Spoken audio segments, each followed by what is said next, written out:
Hi, everybody. Welcome back after the weekend. Hope you had a relaxing time.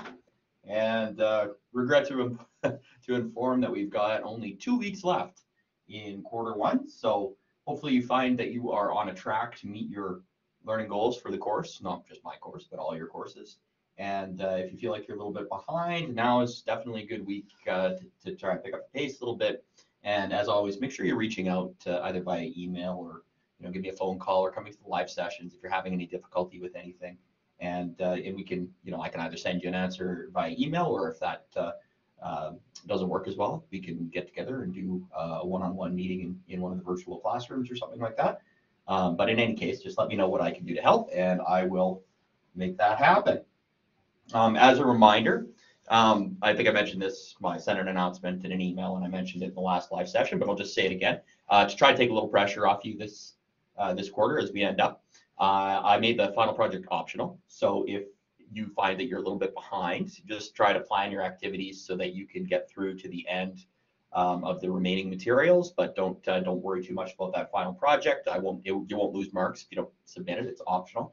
If you have started something, or if you feel like you're on or ahead of pace and you would like to finish a final project and submit it, that is fine as well. I will make sure that you get credit for it. So it's totally up to you at this point. You can either complete one or not complete one, depending on where you find yourself with your workload in that last week of the class. So today, what I'm going to do is I'm going to go through sort of a review for the second exam, and hopefully I get done here. But I also have reviews that I've done in previous school years that handle the exact same content. So no matter where we get to today, I will make sure that I post some of those other review videos so that you have what you need in order to start and finish the second unit exam. Second unit exam is a little bit different than the first unit exam. It's got still got a theory portion, and it's still got a practical portion. But the theory portion is not simply multiple choice this time. You're going to have some multiple choice, probably half, 3/4 of the exam is still multiple choice or matching or things like that. But there's also going to be questions where you're going to have to include code. Include code to answer the questions, and it's going to be small pieces of code. It'll be something very specific, like taking a variable, taking a string, and then converting it into uppercase or lowercase or something like that. Some of them are a bit more where you have to build a function, build a fruitful function, and call the function, but nothing more than say 10 or 12 lines of code if you know how to do things properly. And the content for the knowledge portion covers everything that we've done so far in Python.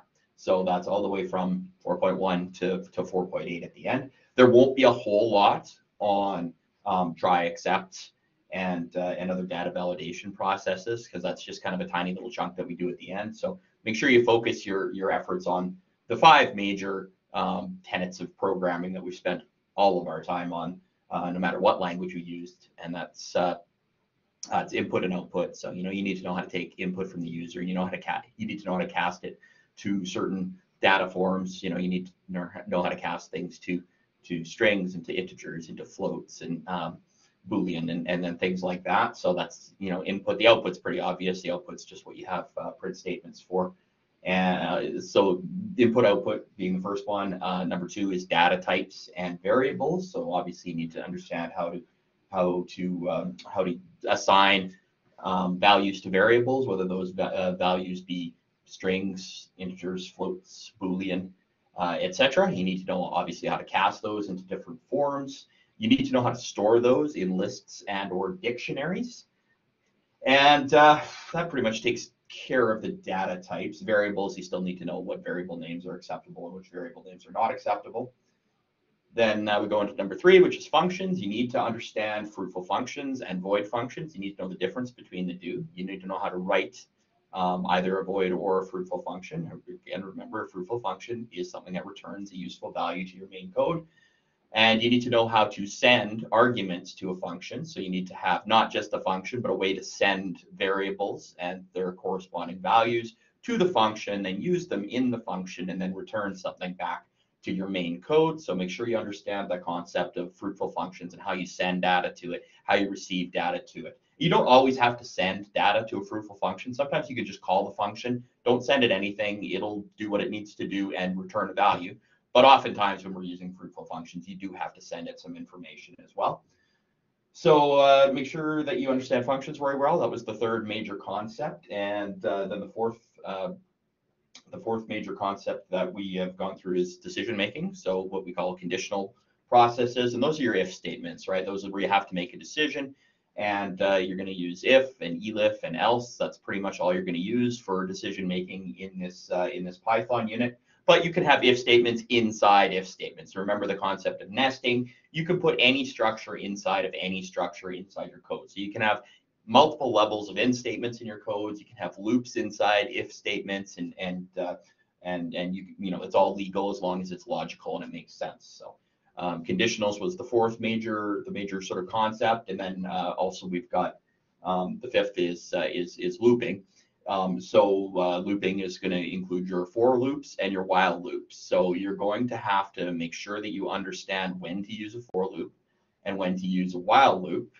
And you're also going to have to understand how to use for loops with ranges. You're going to have to understand how to use for loops with step values. So, you know, maybe, you know, for a in range, you know, 0 to 9, and then another comma 2 that's going to skip over, right? So you need to know how to skip forward and back for your looping, and you're going to need to know how to use while statements as well. So that's the 5 major, you know, the big kind of items, and then obviously inside each of those 5 major content areas, there's going to be specific skills that you need to go, and that's partially what we're going to be doing today.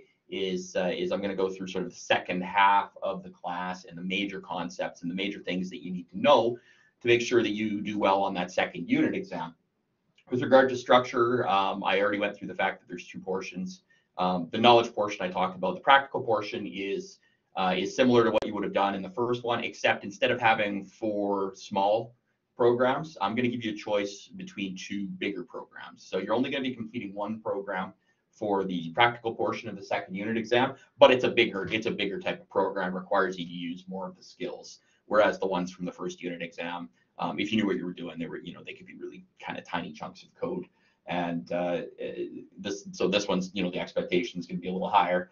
If you really know what you're doing, you'll probably rip through it, and your programs will be efficient. It's not a great amount of coding, but the concepts and the number of skills that you need to use are certainly more than in the first one. It is still an open book exam, and I did extend the due date for the end. The start date I didn't change, so I think it's probably already open. But I extended the final due date where you have to submit those 2 parts of the unit exam until I think middle of next week, something like Wednesday. You should double check that on the calendar, but the due date for that has been adjusted. It is open book. It is not collaborative. There is no copy paste either from you know, friends or anything on the web. You can use resources to familiarize yourself with the concepts or you know, fill some gaps that you feel like you have, but the code all has to be your own. Don't forget to comment your code inside the practical portion, because that is worth marks, and also on all of the assignments in the Python unit. So that's I believe 11, 12, 13. For all the little programs that you have in each of those assignments, make sure you include brief comments. They don't have to be, you're certainly not commenting every line of your program or anything. You should just have some comments for the major structures in your program. So all your functions should be at the top of your program. You shouldn't have functions kind of all the way down. Put all your functions at the top, and you should have a brief comment for each function just to indicate what it's supposed to do. More or less in plain English, you can assume that people reading your code have basic Python skills, and they know what variables are, and they understand how to use loops and things like that. Your goal is just to tell them what this function does, and then within your main code, if you've got like a major loop that a lot of stuff happens inside a loop, you should probably have a quick line to say this is what this loop does, and this is what we're supposed to get out of it, just so that the people troubleshooting your code know what it's supposed to do. It makes it a lot easier to identify any potential errors and fix those as they come along. So make sure you have those internal comments on your on the practical portion of your exam. You don't have to have them for anything in the theoretic or in the knowledge portion of the exam. If I'm asking you in a question to take a string and convert it to uppercase, you wouldn't need to have a comment for that. So don't worry about it on the knowledge portion, but make sure you include it on the practical portion of the exam. And I think that pretty much covers it. But as always, if you've got any questions, just fire them in to email. People have been asking very good questions via email and in some of the live sessions. And I've done my best to work with you to find a response. And I think most people have been pretty satisfied with that. And so I certainly appreciate people who are taking initiative to reach out if something's not making sense, or if they're having trouble with, you know, a certain command or a certain question inside an assignment. I'm always happy to try to point you in the right direction without actually giving you the answer. And that seems to work pretty well for most students. So I'll just open it up quickly here. Does anybody have any questions right now regarding class, you know, sort of general housekeeping? You know, is there anything that I can answer right now about what's happening in the next 2 weeks? If there is, that's great. If there isn't, I'll just move into the review for the second unit exam. And if there's something that anybody needs help with that's very specific to an assignment or whatnot, I'm happy to set up a one-on-one virtual session where we can work that through. Again, we're going to try and use our Thursday sessions for the more one-on-one troubleshooting. I'll be available. It won't be a set schedule, or sorry, a set what's the word I'm looking for? Agenda for that class. I'll just be here. I'll probably just be marking stuff, and if you need any help, you just come into the virtual classroom and turn on your mic and let me know you're there, and then I can help people sort of one-on-one, and that allows us to really focus on what the specific issue is that you're having with your piece of code or with a concept or with a question, and we can just focus in and hammer right through it and just, you know, do it one at a time. I've never had a problem where there's been more than, you know, there's been a lot of students, so people are waiting for a response. So we'll do it during the regular time that we have scheduled, and if there ever happen to be more students in there than we can sort of handle one-on-one, then I'll make some appointments with you so that it works for both of our timetables. I haven't seen any questions pop up in the chat window yet, so I'll just move on with the review for the second sort of half of the Python unit, discussing mostly the new concepts from, say, 4.4 on to 4.8 at the end. I've got a big list, and that list that I'm using to go through these concepts is the Python review list that I've posted right inside the learning module for Python. So remember, we had a post that was just a big link of these are all the things you need to know for the first exam. I put another one up there. Here's all the things you need to know for the second exam. And I'm just going through some examples for each to make sure that you know what I'm talking about. Just gotta share this. So I'll just be sharing my PyScripter screen. Zoom in a little bit so it's a little easier to see. And so these are all the concepts. I've just got them commented out right now, and I'll kind of check through them. Hopefully I get through them all today. If I don't, like I said, I'll put up a video from last quarter or last school year that has basically all the same stuff and the same sort of review, or I can just tack on another 20-minute video or whatever I need. So for our review here, let's the first thing at the top is logical operators for comparison. So these are the ways that you're going to compare data and what you're going to need to use for your conditions, for your if statements or your while loops, or other things where there needs to be some sort of a comparison, a check in order for your program to determine which direction it needs to go with the data. So I've just set up 3 variables. 2 of them are integers. One of them is a float. And I'm just going to show you how to use the logical operators for these. There are instructions on all of these things. There's presentations, there's videos, examples in the learning materials. This is just kind of an extra on top. So if I'm going through it a little quickly, make sure you go back because there's probably some more in-depth information, or I know there's more in-depth information in each section in the learning materials. So the logical operators are up here. Remember, we have to use 2 equal signs if we're trying to check if 2 things are equal. So if I'm looking at number 1 and number 2, and I want to print, are these 2 equal?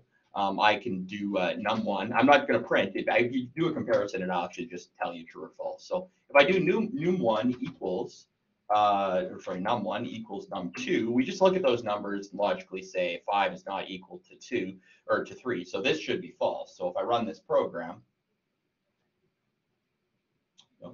never mind, I do need to print it because I'm not using the interpreter. If you're doing this down here, by the way, you wouldn't need to print it, but up here I'll print it. Okay, so num1 equals num2, is that true or is that false? It gives us the expected false because 5 is not equal to 3.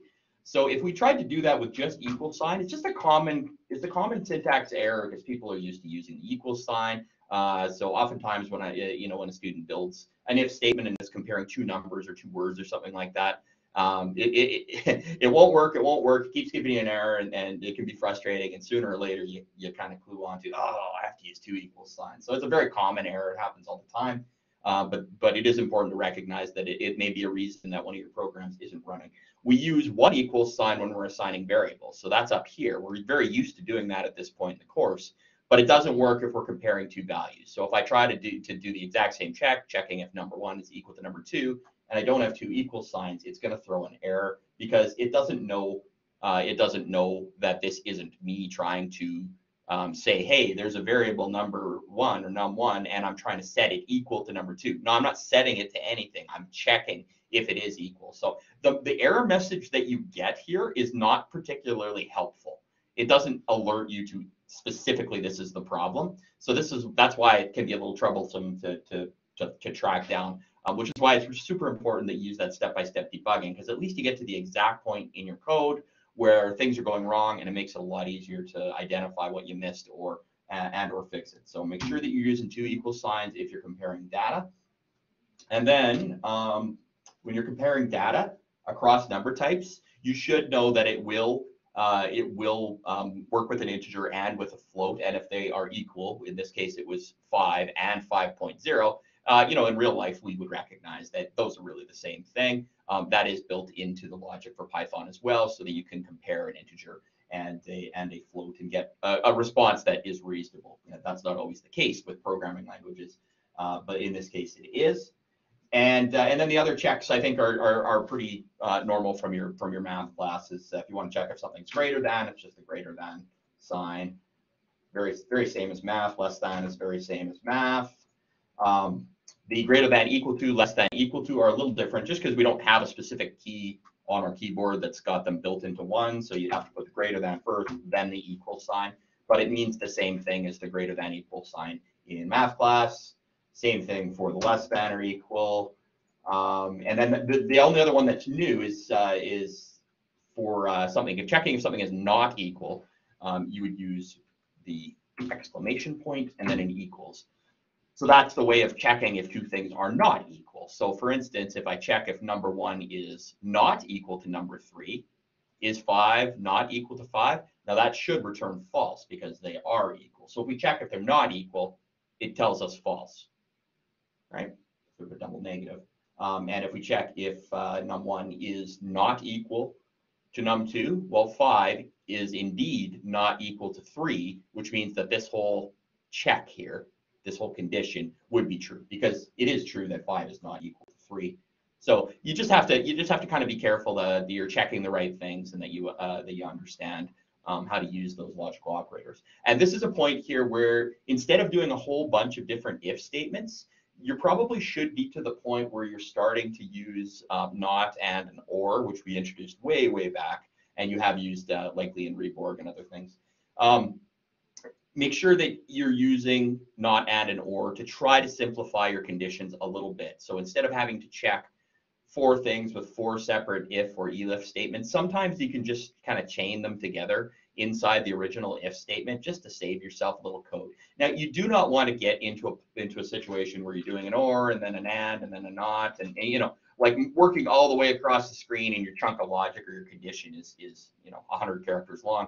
That gets tough to troubleshoot if you make a mistake, but certainly use it to chain together 2 or 3 things. So in this case, if I want to print num1 not equal to num2, or let's say num3 equal to num1. So let's just look at that logic and see what that means, right? And if you're doing multiple comparisons, there is an order of operations which has gone through in the materials, but it's usually a good idea if you just put brackets around each thing you're checking. And they're not 100% necessary, but if you do put brackets around everything that you're checking, it just makes it a little easier for you to kind of keep them separated in your mind when you're reading your code. So let's just go through this. We know an or is going to return true if it's either true, true, true, false, false, true. So those three options will give us a positive, a true. And the only time we're not going to get a true is if both of these are false. So let's just look through them logically one by one. Is num1 not equal to num2? That's true. So already, even without even looking at the second half, because this chunk's true, we know our response, our final response is going to be true, and it is. So let's change this, and let's just check instead if num1 is equal to num2. Well, we know that is going to be false because 5 is not equal to 3. So we know that this first chunk is going to be false, but we've also got an OR statement. So let's check the second part. So the second part is num3 is equal to num1. Well, we know that is true because num1 and num3 are equal. So this should still return true. Okay. The first part was false. The second part was true, but by using an OR, only one of these has to be true for us to get true. And in this case, it was the second one. If I change this, so now I'm checking, is num2 equal to num1 on the OR part? Well, num2 is 3, num1 is 5, so this is false. So now I've got a situation where it's false on this side, and it's also false on this side, which means I'm checking false or false, which should return false. And it does. And you can tack on as many of these as you want. You know, I could tack on an and. Let's do another one. So and num1 equal to num3. So I've got an and tacked on there as well. Okay, so now we got, what do we got here? We got this is going to evaluate to false. This is going to evaluate to false. And this one is going to evaluate to true. So what's going to happen? Okay, we get false, right? So we get false or false. Okay, and then false or false, and then we've got a true at the very end. So in this case, it's important to remember the order of operations for not, and, or. It's just like BEDMAS in math. There's an order that the computer always does these operations. And you can include brackets if you want to sort of change the order and make it more, customizable. But in general, it's NAO. I just remember, that's how I remember it. NAO, N-A-O. So it does the nots first, then it does the ands, and then it does the ors. So for the first thing that it's going to do in this one, I don't have a not, but I've got an or and an and. So by order of operations, it's going to do the not first, but there's no not, so don't worry about it. And then it's going to do the A, which is the and, so NAO. So it's going to do the and. We do have an and. So it's going to do this comparison first before it looks at the or. So it's going to do this and comparison first. And then it's just going to go in order from left to right, just like it would in BEDMAS. So it's going to check the first one. Num2 equals num1. That's false. So we know right away this whole chunk is going to be false because an and requires a true and a true. This is going to have a false at the beginning. So we know already this whole chunk that I've got highlighted is going to result in a false. But if we look at the other end, we see num1 equals num3. That is true. So really what we've got here is a situation where it's a false and true. Well, we know from our logic tables that false and true is going to evaluate to false. So what I've got now is now I'm going to do the or. So basically this whole chunk right here evaluated to false. So now let's do the or. So now we've got num1 equals number 2. That is false. So now I've got a false or false is false. That's why I got the false. If I change the first one to is num1 equal to num3, now I've changed things so that my logic might be different. I didn't change anything on this half, so I know that that's going to evaluate to false. But on the other side of the or statement, now I've got a true because num1 is equal to num3. So now I've got true or false, and that should evaluate to true, and it does. So make sure you remember the and or, NAO, not and or order of operations, because if you just work this from left to right without considering the order of operations of not and or, you might not get the response you're looking for. I'll throw a not in there now too. So maybe I'll put a or not, and then I'll just put false. I could have done a comparison. I could have done on or not false. So I could have done another comparison using the numbers, but you can use just Boolean too. You can use true, false, whatever. So in this case, now we've got an and, so we have to do the not first before we go back and do the other ones. So what it's going to do is it's going to do the not first. So not false equals true. So we know that that's a true. Then it's going to do the and. Okay, well, we have to go all the way back here for the and And we know that this and is going to evaluate false because I didn't change it. So now we've got, if I just kind of simplify what I've done so far down here, I've got the expression, I've got something at the front, or, and then I've got, what did I do? I did this one. That one I did as the second step, and I said that was false. So I've got something or false, and then I've got an or, and then I figured out that not false was true. So basically, I'm doing it down the page. Don't try to do it all at once. It's like math, but order of operations, right? You do your multiplication first, or do your brackets or your parentheses first. Then you go down to the next line. Then you look for exponents. If there's no exponents, then you're going to do your multiplication or division. But you're not trying to do it all. You're not going to try to do a big BEDMAS question all at once. You're going to kind of just move down the page and solve things in order one at a time. So I did 2 steps in one there. I checked the not. I got a true. I checked the and. I got a false. Now I've just got a bunch of ors. So I got to figure out this first part here. Num1 is equal to num3. That's true. So far I've got true or false or true. So I've got true or false or true. Now, because it's all just ors, it just goes from left to right. So true or false is going to evaluate true, and then I'm left with or true. My final result should be true. So if I run the program, hopefully I get true because that's what I'm supposed to get, and I did. So it's just, if you think about it, just make sure you're treating it like BEDMAS or PEDMAS or PEMDAS or whatever your favorite acronym is for order of operations. Make sure you use that same sort of process when dealing with not, and or. So that handles that should handle all of these guys as well as the not, and, or type stuff. Okay, counting practices for programmers. This is really important, and you should have some experience from this from before the first unit exam. I'll look at it with strings, and then I'll look at it with a couple other things. So let's just say I've got a string, and I'll say that my string is capital Python, and ignore the spaces. I'm just doing it so that it's easier for me to number the elements below for the example. So if I look at the string Python, and let's just say that my string equals Python. Okay, if I look at these characters, remember when we're counting in computer languages, we start with 0, not with 1. Sorry, I need to make that comment.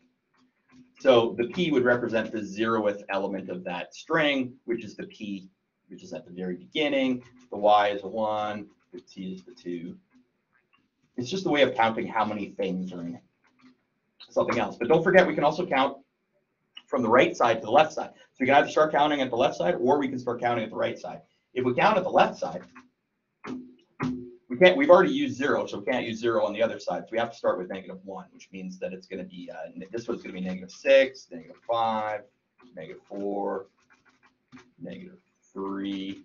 The O is -2, and the N is -1. So if I'm trying to print certain chunks, it's called slicing, right? You can either print a single character using counting, or index. Index is the number that we're using, not the letter. So you can use you can either refer to one letter, or you can use slicing to refer to a chunk of it.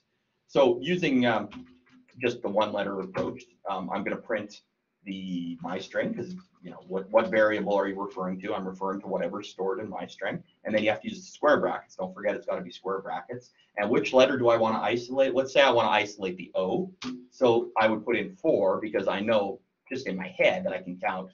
If I see a string, I can go 0, 1, 2, 3, 4. Okay, 4 is the 4th index number of the string Python is an O. That's what I want to print. So if I print my string 4, it will print 0. Oh, not 0. Oh, sorry, that's an O, not a 0. Also, I could go from the other way and print my string. If I, for whatever reason, I want to start counting from the other side, if I print my string -2, okay, -2 is also O. It's just counting from the other side. So now I'm going to get OO, right? Because they're both evaluating to O. If I change this to 2 and I change this to let's say -3, now I'm going to get different results. So if I'm printing my string 2, that's going to be the T. If I'm printing -3, that's going to be the H. So this part should print the T, and this part should print the H on separate lines. It does. So that's how you access individual characters of a string, and that's also going to apply to list elements, which I'll probably do just a bit later. And now if we're doing string slicing, now we're going to include the colons. Now, if you, basically the basic format is colon, is number, colon. That's as far as you can go with this, but you don't have to include all of those things. Okay, so this is the start point. Okay, this is one more than the end point, and this is how many you're going to skip.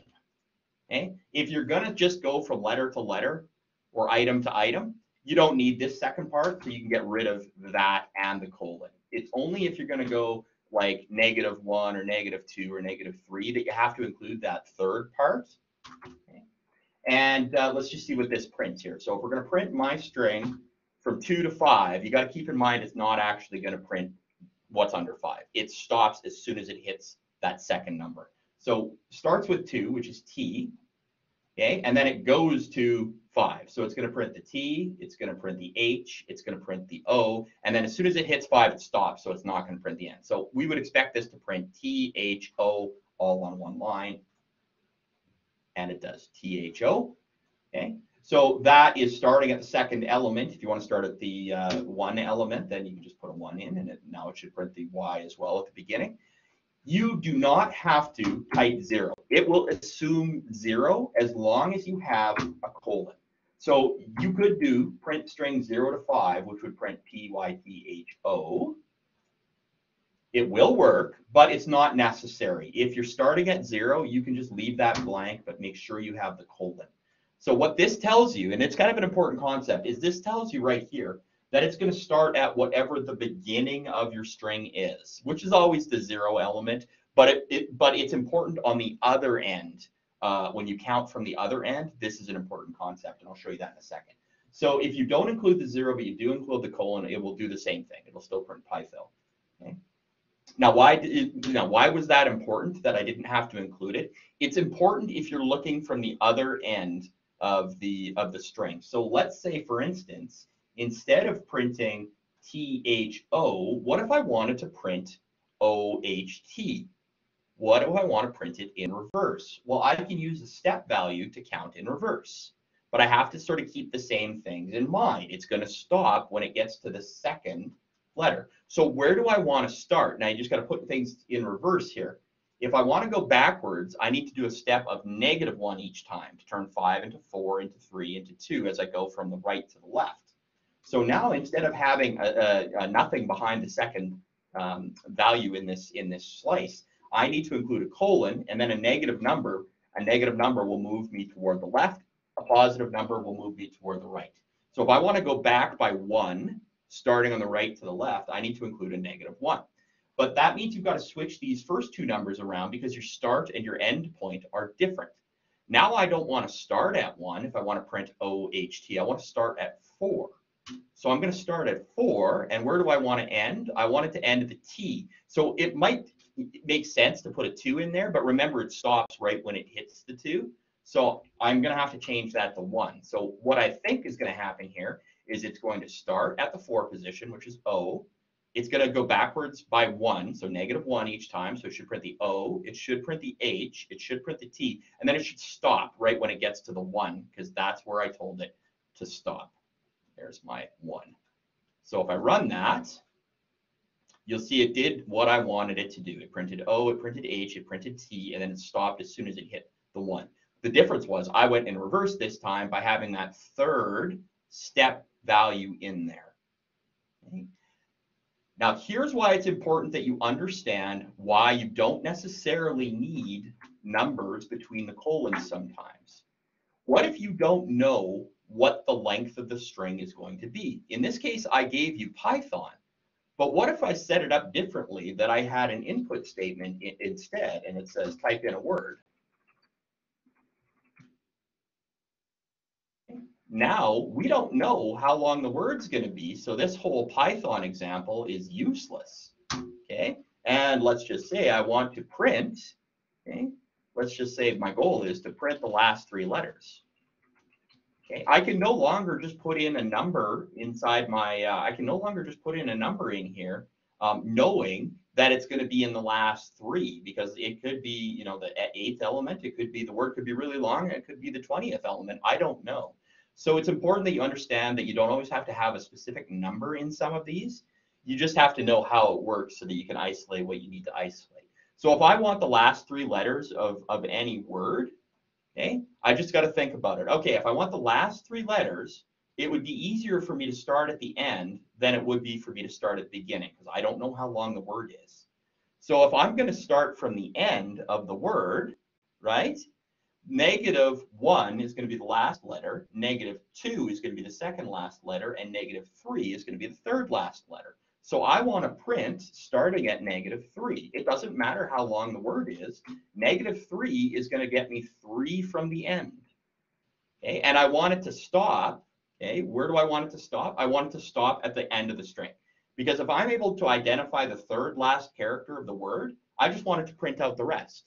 So if I wanted to print to the very end of the word, I don't need the step value.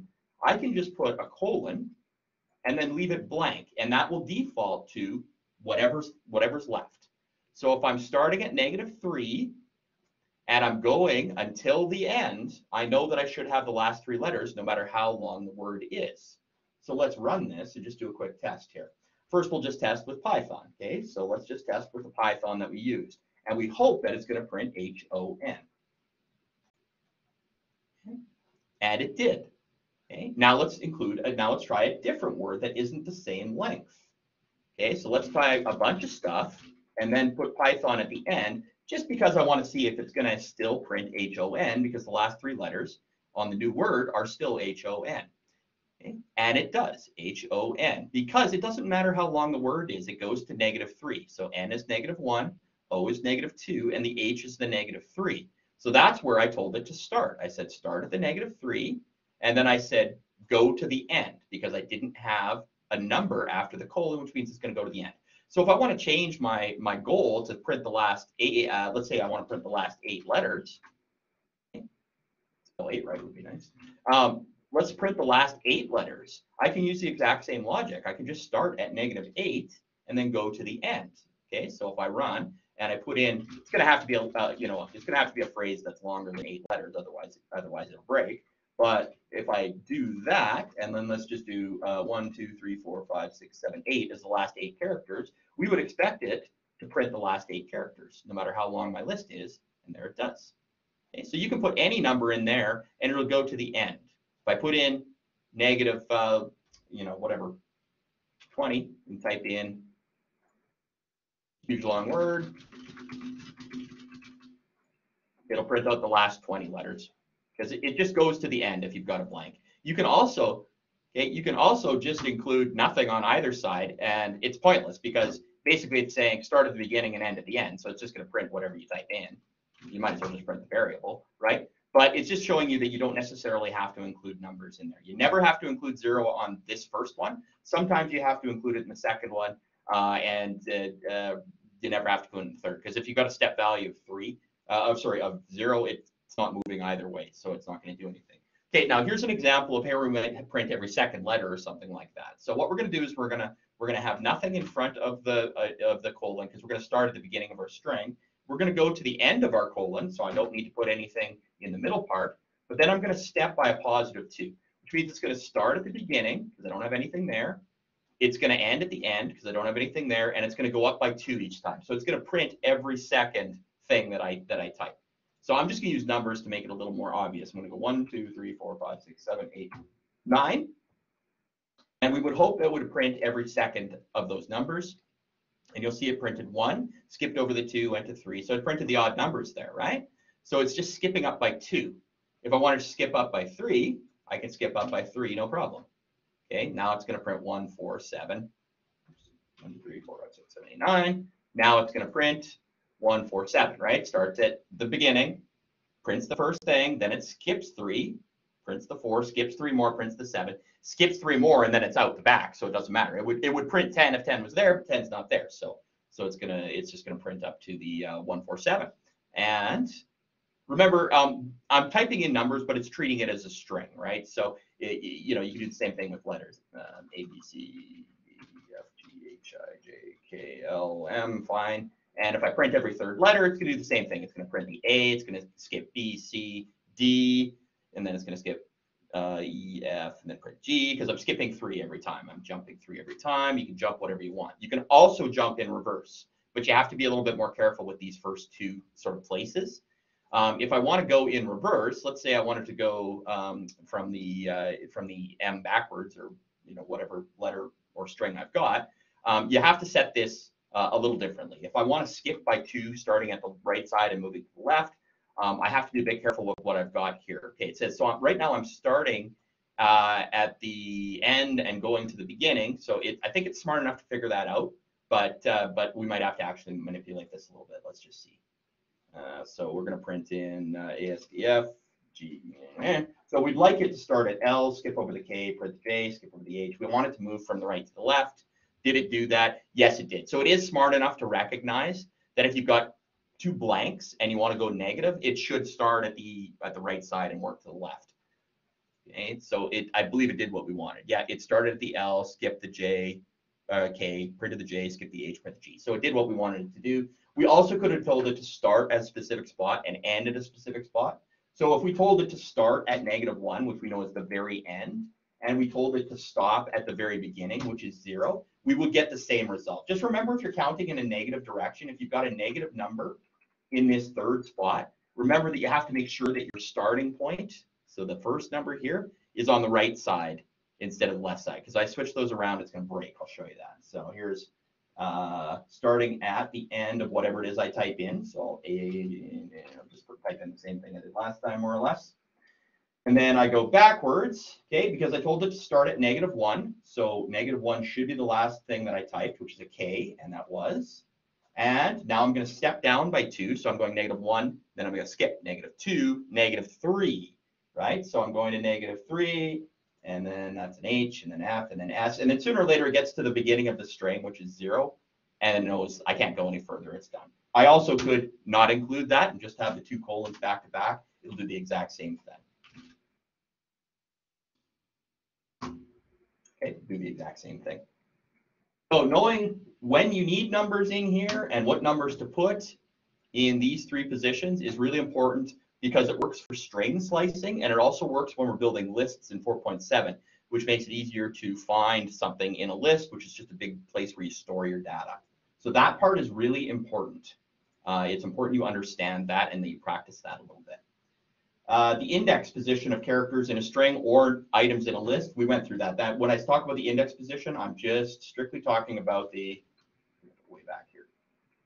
I'm talking about the index. I'm just talking about these numbers in here. So my string to the index 0 is the letter P.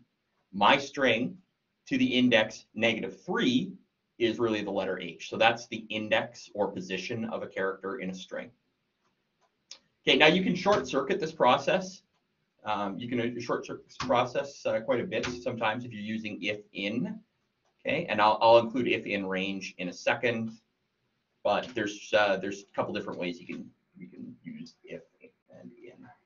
Okay, so let's just look at, first off, if you want to check if a character is in a if you want to check if a specific letter is in a string, or if you want to check if a specific item is in a list, you can use if-in just to get a quick true or false. So if I just make a quick list here, and my list is going to be equal to, I'm going to put numbers in my list. So I'll put 0, comma 1, comma 2, comma 3, comma 4, comma 5, comma 6. Commas weren't working there. Comma.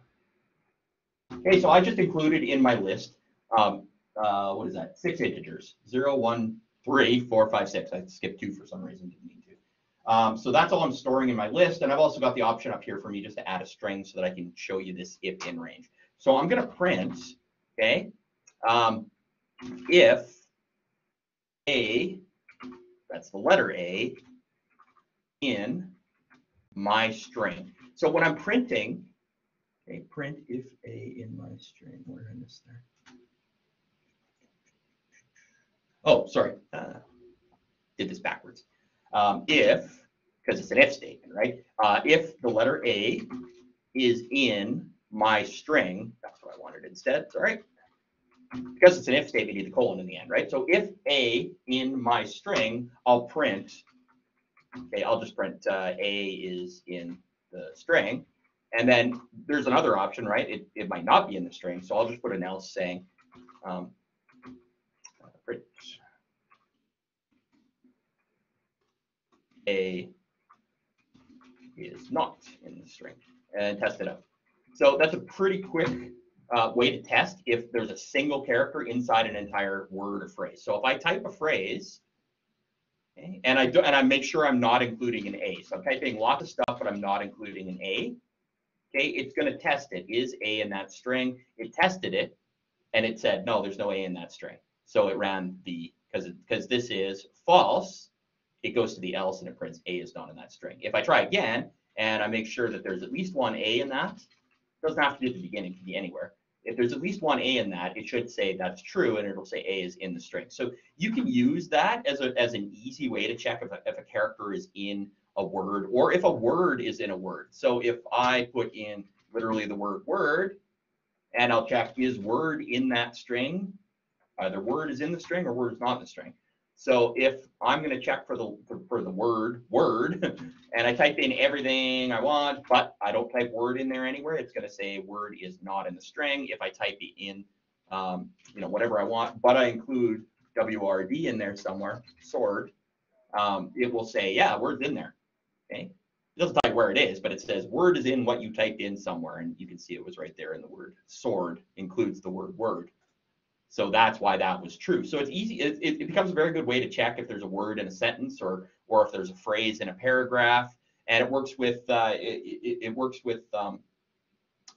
lists as well. So for instance, up here in the list, I've got, let's just not include numbers in here. Let's include some strings in here too. Let's say that we're going to have the word, and we're going to have the letter A is stored in our list. You can store whatever you want in a list. So I stored the integer 0, the integer 1, the string word, the integer 4, the string A, and let's just say I include a float as well, because you can include whatever you want, whatever data type. So I've got 3 different data types here. I've got integers, I've got strings, and I've got a float at the end.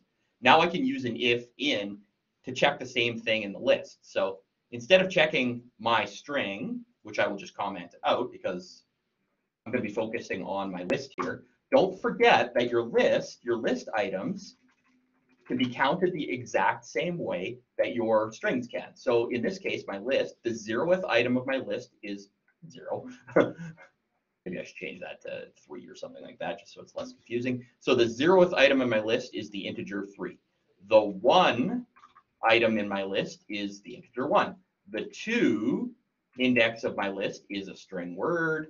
The 3, it's just like checking which character or which letter is in a string. You just check which item is in a string, and all the items are separated by commas. So the A would be the 4 item, and the 6.5 would be the 5 item, and that's all we have. And you could do the same thing back to front, just like we did with words. That'd be there, but with strings. That'd be the -1. That'd be the -2. Or sorry, no, that's not right. That'd be the -6. This would be the -1. The 2 would be a negative.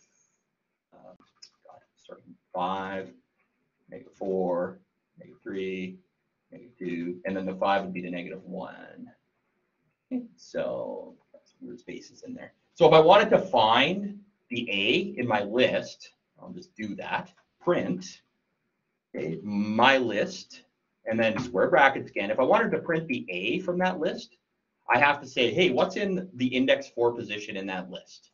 And it's going to tell me.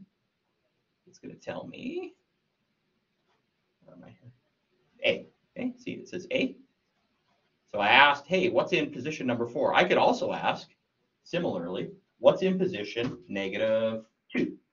And if you start working at the end of the right end of the list and work backwards, you'll notice that -2 is the same thing. It's A. So I can refer to that A in the list by either trying to find the 4th element or the -2 element.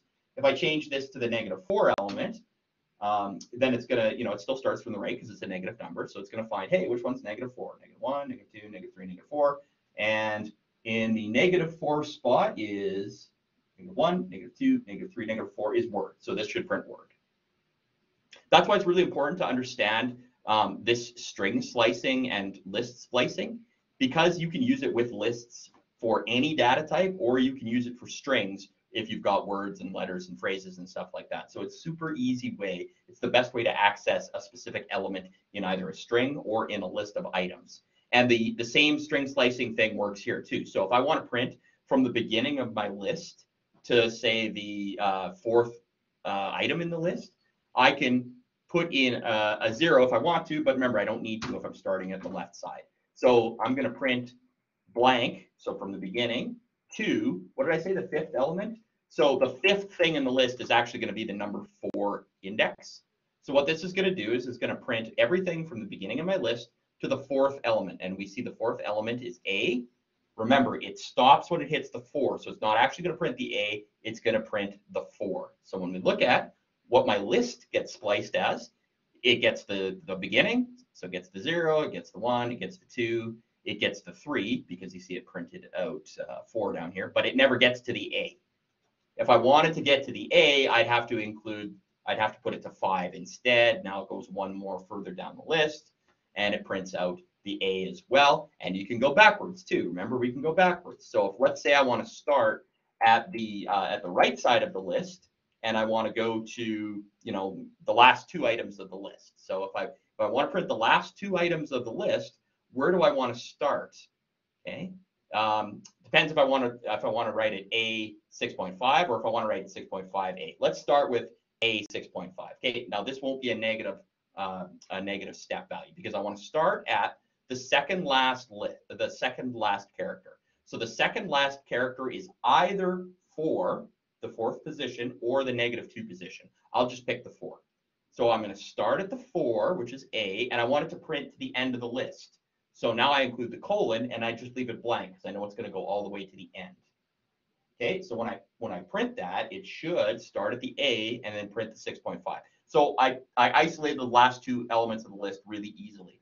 If I want to print those in reverse order, say I want to print them as 6.5 and then A, now I've got to go a little bit differently, right? Because I got to go backwards. So I've got to start at the -1 value. So that's whatever's at the far right end of the list. And then I want to print the next 2 things. So I'm not going to include, if I want to print the next 2 things, I got to start at -1. I also have to print -2, and I've got to stop at -3. So I need to stop at -3. And because I'm counting backwards, I need to make sure that I put in a -1 step value, because I'm going to start at -1, and then I'm going to go to -2, because, you know, -1 minus 1 is -2. Minus 1 is -3. So that's why if you're going to start at the left side and work, or sorry, on the right side and work to the left side, you've got to make sure that you put in a negative value for that 3rd item.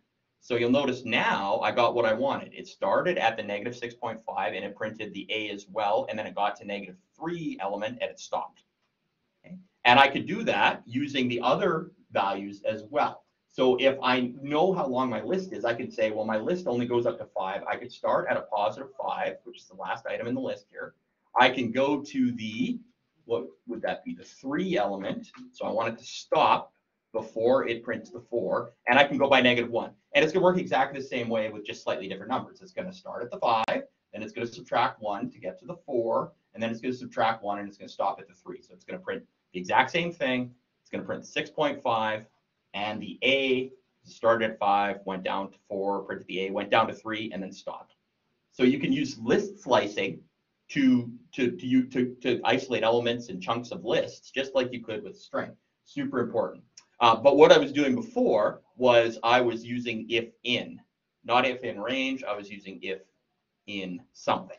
So if I want to check if something's in my list, I can do it the exact same way I did it with the word.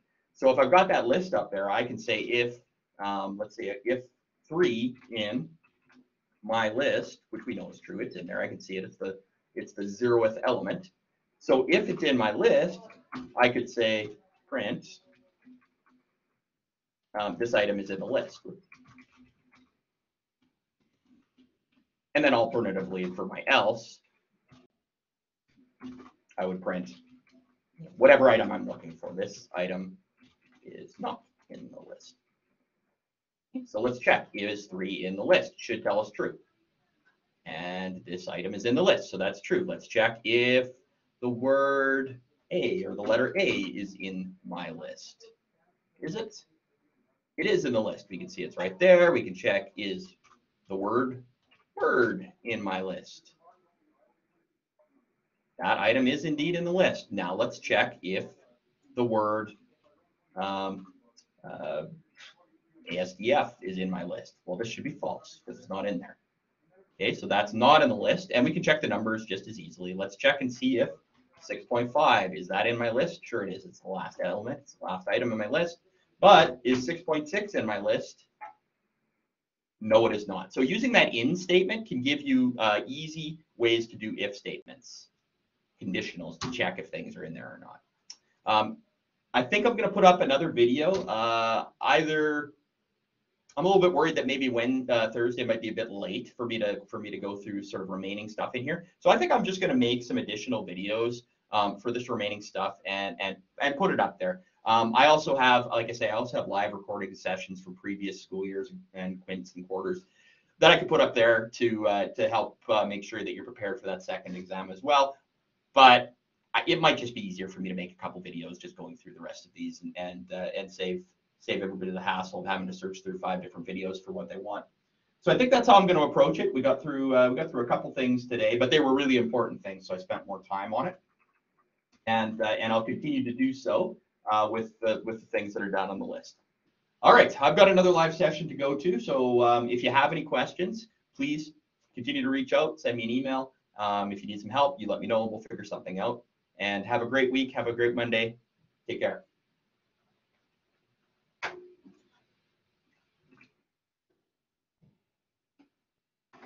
See ya.